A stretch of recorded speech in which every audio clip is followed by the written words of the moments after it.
Montana this hour. Hey, Matt, how are you? Good. How you doing, sir? Better than I deserve. What's up? I knew that answer was coming. Well, I'll give you the kind of the quick synopsis. I'm a home builder here in Montana. Got my butt handed to me in the recession, and I've been working my way out. I was in the middle of a big commercial and residential subdivision when the recession hit. That, of course, went on hold, and now I'm still digging out personally. As of right now, paid off about $450,000 personally. Wow. By selling my house, selling basically everything but the kids. Wow. And changing our lives. Me and the wife, we took your class at a church here in town, and that drastically changed our lives. So we thank you for that. But where I'm sitting today is I'm down to personally $102,000 personally, and on my house that I rebuilt after I sold my other house, and that's mostly just my land. I paid basically just on the house as I've gone. So sitting really good personally that way. So you have a $102,000 mortgage on your home. Correct. Yep. Okay. And have about to kick my student loan gone down to about the last $4,200 on that. Mm-hmm.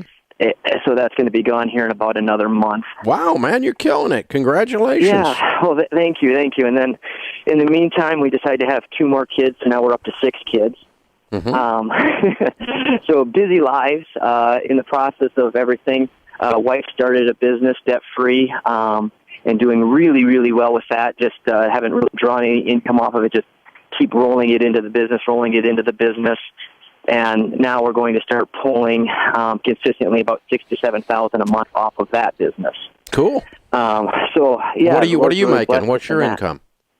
My income, building now, kind of post-recession, I'm making 67 to 70-ish a year just myself before the wife's income. Sounds like you're both together going to have about $100,500 then. Okay.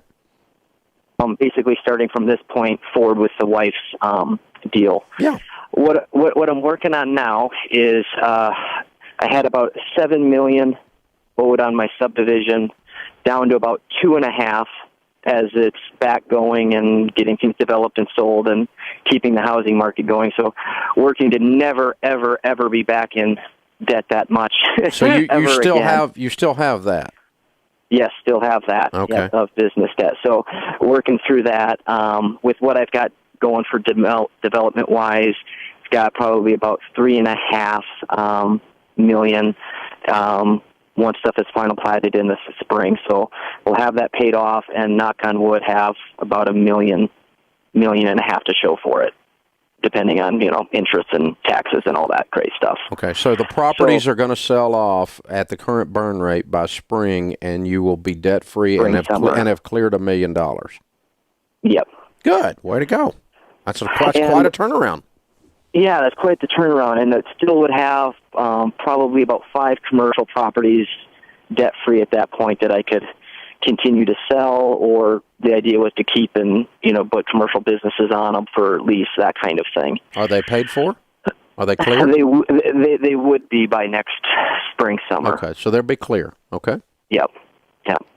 So where I'm sitting today, and that's why I'm having to call to the debt guru here, is I've got a fellow that I've worked with for lots of years, built a commercial building in our subdivision, bought the lots from us, and built a commercial building. He's wanting to sell the building now, and I've been basically managing it for him. He wants to sell it to me, work as the bank, set up as a trust indenture, not a contract for deed. And I just am torn. I don't know if it's worth getting back in some form of debt again. No, it's not. Okay. Haven't you had enough fun? No, I guess I haven't. No, I mean, I definitely have had way too much fun. Listen, I got a bunch of commercial property, and I own all of it free and clear, and life is good. And life is good. The last thing I want is a dadgum mortgage. I mean, I don't need a piece of property. I don't need a deal of any kind ever again bad enough to go into debt for it. So what is what's this property worth that this guy's wanting to sell you? It's appraised at $1,380,000. Well, can't you pay cash for it next spring? Basically, and that's kind of the idea here. Well, lease it with an option till next spring. So, yeah, he wants to get rid of it now. He just wants to be done. He's moving out of the area. Then you're not the buyer. Okay. If he wants to lease it to you till next spring with an option to purchase, I might give him a little money for that, to hold it until I've got the money. But I don't have the money, and so I'm not a player. Yeah. Listen, it has cleaned up my life, Matt. My brain is so clean because it's a real simple transaction. I look at something, and if I have the money, I can buy it. If I don't have the money, I can't buy it because I don't borrow money. Yeah, and that's exactly what I've done for 5 years. And you cleaned up a whole dadgum mess that almost took you down, man. I mean, your head was in the noose, and you got your head out of the noose. Yeah. Don't stick it back in there. Okay. Well, that's what I needed to hear because, I'm still an entrepreneur. I still see like a good deal. I'm a real estate guy. I love a good deal, man. Yeah. I love a good deal. But there's no possible way I'm going back into debt. The definition of a good deal, it partly is, can I pay for it? True. And you're not ready. Yeah. Listen, I'll give you a bet, all right? Okay. I'll give you a 50% shot or greater that this guy waits till spring to sell it to you. Okay. I'll bet you're probably right, because that's basically what my wife said too. Yeah, you take an option on it. You run it for him till spring. You make him a sweet deal, and you cash out your deal, and you put the cash and go buy the property. If it's a great buy, and if it's something you really want to own. But if I got $1 million in my hand or $1.3 million in my hand, I'm going to look at that piece of property and go, "Is this what I want to buy?" Do you really? Are you sure it's that good a deal? That's a lot of money. Are you sure? Because I'm going to get. I mean, if it's only worth $1.3 million, certainly don't want to buy it for $1.3 million. I want to buy. It's be worth $2 million if I'm paying $1.3 million for it. So I really want a good deal here because I'm walking around with cash, and cash talks, man, and you know what else walks, right? So that just don't do it unless you got the cash. Structure it in a way where your head doesn't go back in the noose, my man. Don't just learn the lesson. Don't go. Is with us in Las Vegas. Hi, Carla. How are you? Good. How are you? Better than I deserve. What's up? Well, I have to say about that every dollar. So we were on the brink of filing bankruptcy a few years ago, and we were just like in bad straits. Used the every dollar tool, and were able to turn our whole life around and try to teach our children to wait for what they really want, and that every day is a blessing, and to find the good in everything other than just anything financial. Yeah, good for you. Way to go. We are only in debt to our house, and we went recently from a 30-year to a 15-year. Rocking it. Yeah, we're good. We're good. My husband's family and my family, we were never like that. We weren't raised like this. And so my husband and I were both on board. And how can I help today? Well, we have a 16-year-old, our oldest one. We have several children, but our oldest one, he is starting to work. And I almost want to say he jumped on board to the extreme. He is working part-time. He, within a month, got promoted. He is not working. He started off minimum wage and now is not minimum wage and got a promotion and a pay raise and only wants to put all his money in his savings account. And friends will ask him to go do stuff, and he's like, no, I can't do it. Why? Well, because it costs money. I'm like, well, you're like almost 17. You're 16. Yeah. Go enjoy yourself. Go enjoy your life too. Okay. Here's what I would do if I were you. And probably at 16, how's his relationship with his dad? Amazing. I have an amazing husband. Good. We're going to be married next year. Next month it'll be 19 years. Wow. Okay. Here's what I want your husband to do. I want him to sit on the back porch with this young man and talk not dad to boy, but father to man. And here's what it sounds like, okay? Son, I'm so proud of you. You're picking up the things that we learned late, and you're working hard, and you're good at work, and you're good at saving money. And those are attributes that as a man, they're going to serve you well. So as you're growing into manhood, I'm proud of the progress you've made. First, we're going to affirm the two things he's doing very well. He's a good kid, okay? He's an amazing kid. Yeah, and that you need to say that out loud because they don't hear it loud and clear unless you say it a lot when they're 16 because they got a lot of other voices out there, okay? So this is dad to son on the back porch. Nobody else is there. Okay. All right? And first we affirm those two things, and then we say, as your dad, it is my job to walk with you the rest of the way into manhood and to make sure you are prepared to live a very high-quality life as a man. And that involves enjoying money, saving money, giving money, and working for money.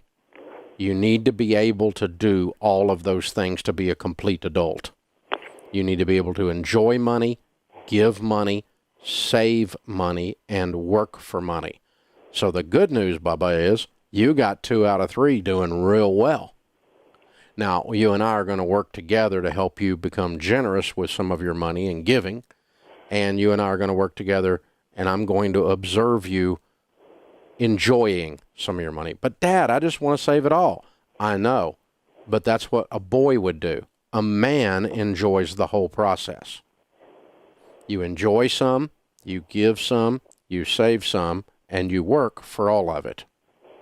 And if you'll couch it that way, your husband is helping your son walk into adulthood. And there's a special thing that could happen right there between them in a culture that has forgotten manhood. No, and that's true. My husband and my son both have such a strong bond in many ways, and I think it's just.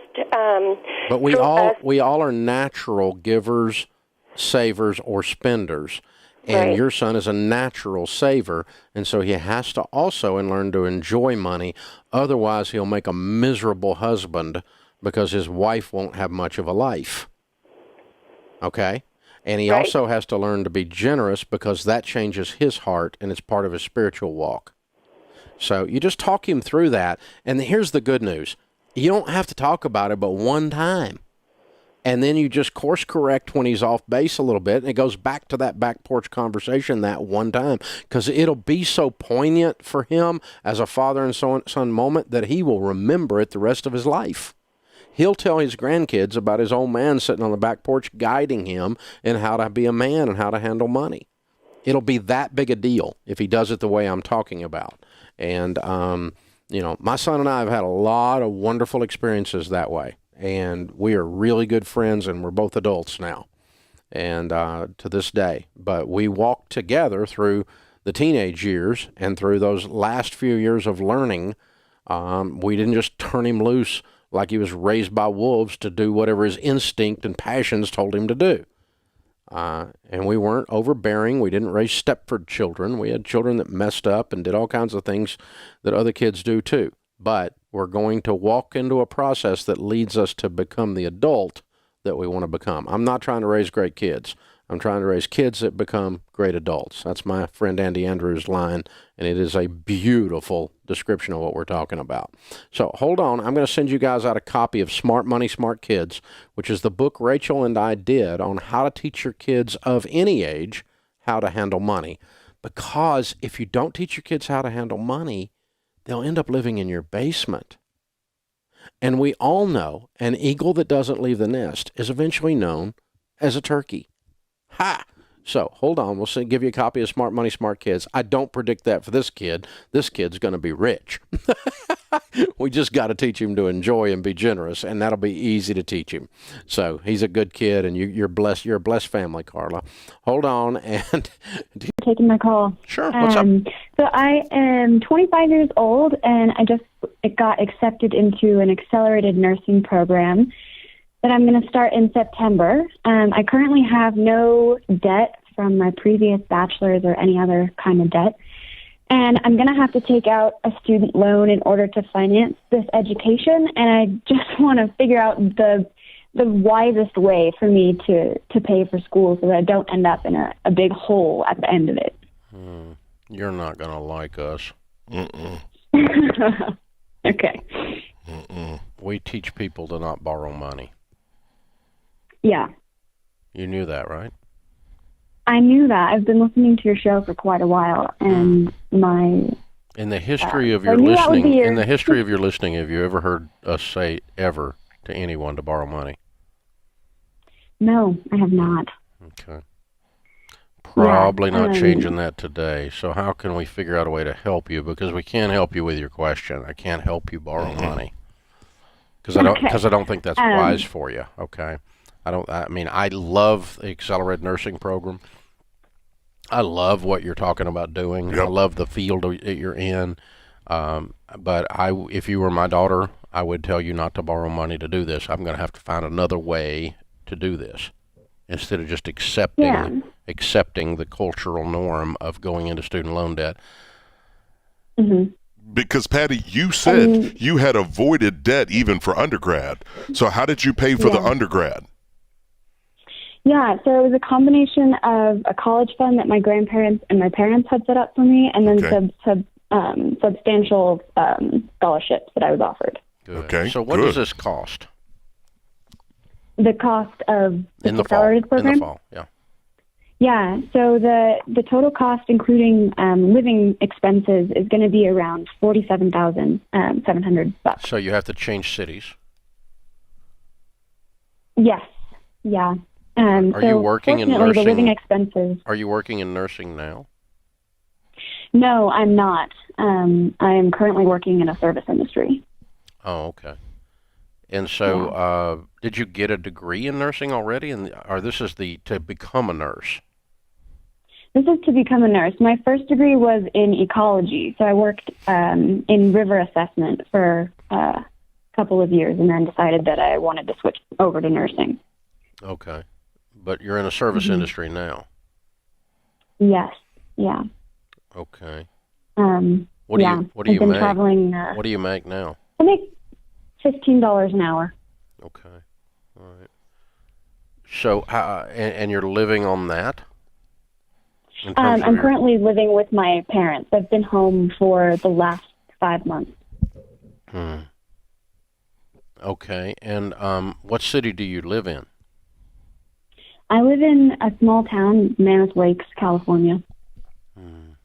How far away is the nursing program that you've... The nursing program is in Iowa. Oh. Okay, yeah. There's that. Whoa. How'd you get the fellowship on the other? Grades? Yeah, grades. So my plan is obviously to apply for scholarships, and I've already submitted my FAFSA. So I should be getting some kind of financial aid from the federal government, and then the application period for scholarships opens in October. So I will, of course, be submitting. I thought you started in the fall. I do, yeah. They had an application period open in March, but I wasn't aware that I was accepted into the program. So I see. Okay. Well, there's lots of places you can apply for a scholarship. They're not the only place. Mm-hmm. Okay. I also would start talking to hospital companies like the HCAs of the world. There's a nursing shortage, and talk to them and see if they have programs where they will assist you in your nursing school costs. In return, you promise to work for them maybe when you come out for a number of years or whatever. There are programs like that out there floating around.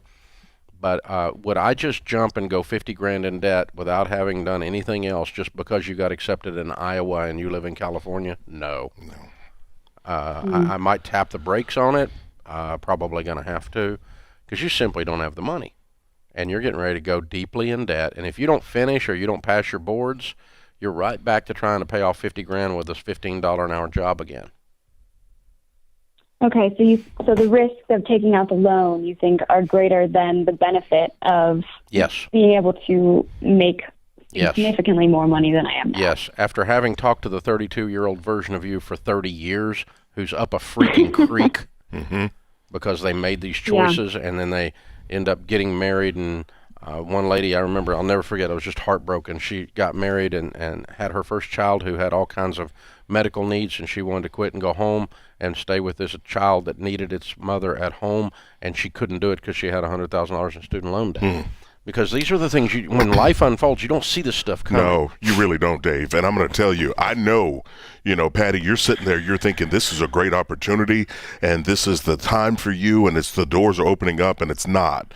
It's actually trap doors that are opening up that have swallowed, unfortunately, 44 million Americans around to the tune of 1.7 trillion in student loan debt. And I would forego this for a year until I could save up, or as Dave said, look for scholarships or companies for internships. I'm going to figure out every way possible, but not signing these student loan documents. Yep. And Patty, I'm telling you something. I'm talking to the 4-year-older version of you. I hope you take this option off the table.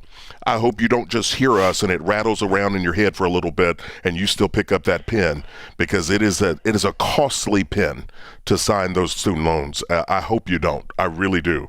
And you can follow that dream, but you have to follow it in a different direction. When you do your dream the wrong way, it ends up being a nightmare. Ooh. And it just that's what happens. Yeah. And I've just talked to tens of thousands of Patties that wish they hadn't done this. And it only works if it all works perfect. And it never works perfect in life. No, it doesn't. Kind of like when you got the ecology degree. Yeah. It didn't work out. Now, what if, what happens if, ... And, that's what COVID shutting everything down underlined for people everywhere, is that their plan that they had sucked. Yeah. And when you stress test a bad plan, it comes up stupid, and that's what happens. So I hope it doesn't stress test you, but Patty, there's a reason you've never heard us tell anybody to borrow money. It's not just because we're killjoys or dream killers. It's because it's quite the opposite. Taking my call. Sure. What's up? Well, I am calling because my husband and I, we are working our debt snowball. We're working on cleaning up a very big mess we have done a great job of making. And we went to buy a car on Friday the 13th, got it back, got to go register it, and found out it was stolen. And the money is gone, the car is gone, and now we're looking at trying to figure out whether it still makes sense to go through and try and get rid of my car, which is the car we owe on, and to get rid of that debt to try and So you bought a car that had been stolen from an individual? Yes, we did. And the car thief was the seller? Unfortunately, yes. And how much money did you lose in this transaction? We lost $1,800. Ouch.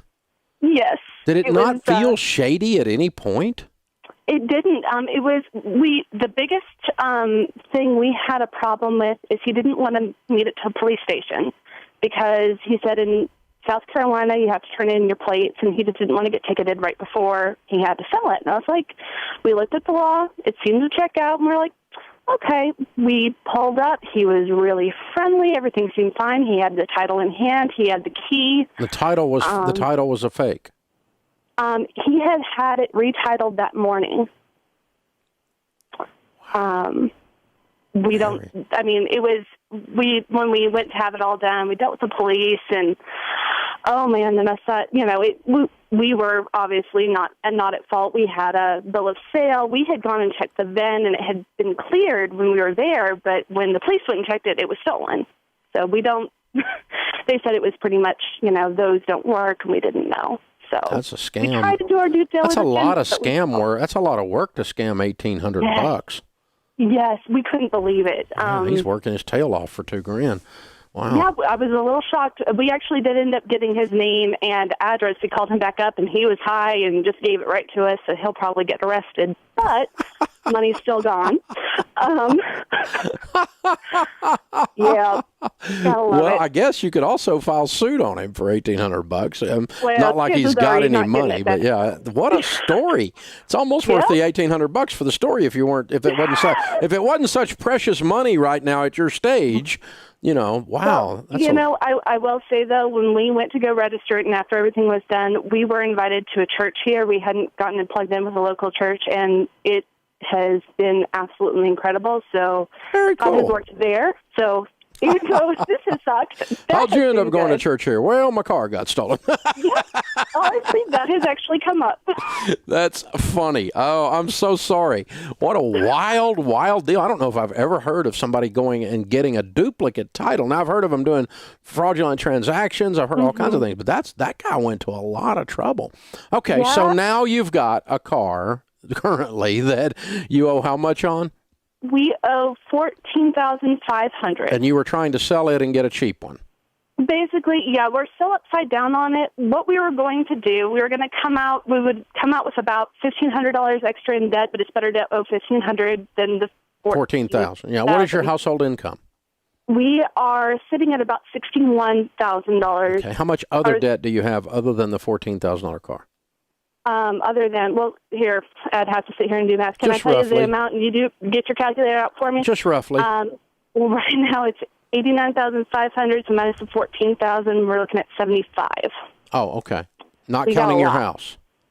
Not counting the house. We've got a big old mess. Okay. Yeah, you do. Okay. Yeah. And your income again was 60?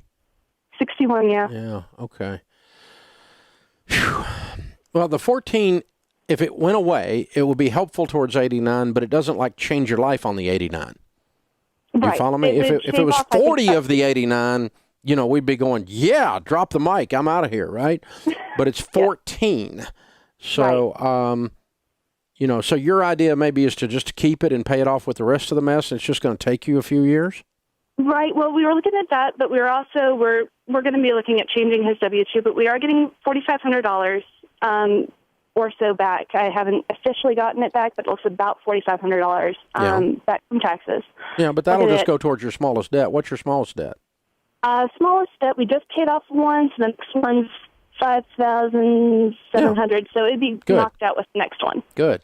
Yeah. That'll knock it out. That's what we do. We just keep working the debt snowball. That doesn't change the car equation much. I'm probably going to keep the car. Really? Yeah, Okay. just because it doesn't move the needle that much. Okay. Because it makes me sick every time I look at it. Well, if it makes you sick, you may want to sell it. I don't want to keep something that makes me sick. It reminds me how stupid we've been. So if you want to sell it, if you hate it and you want to sell it, I'm not going to be mad at you for selling it. But if you wanted to keep it, it's not. I'm always looking at the ratios. How much can I change the whole situation? Okay. Like if you sold the car and you paid off $500, well, we wouldn't do that. But if you sold the car and you paid off $40,000, well, we'd do that. We just said that a minute ago, So I'm trying to look at how much does it move the needle in how fast you're out of debt, how fast you're free, so that you can then, how fast you can build wealth, and so on. And so that's what I'm looking at. But if it makes you sick,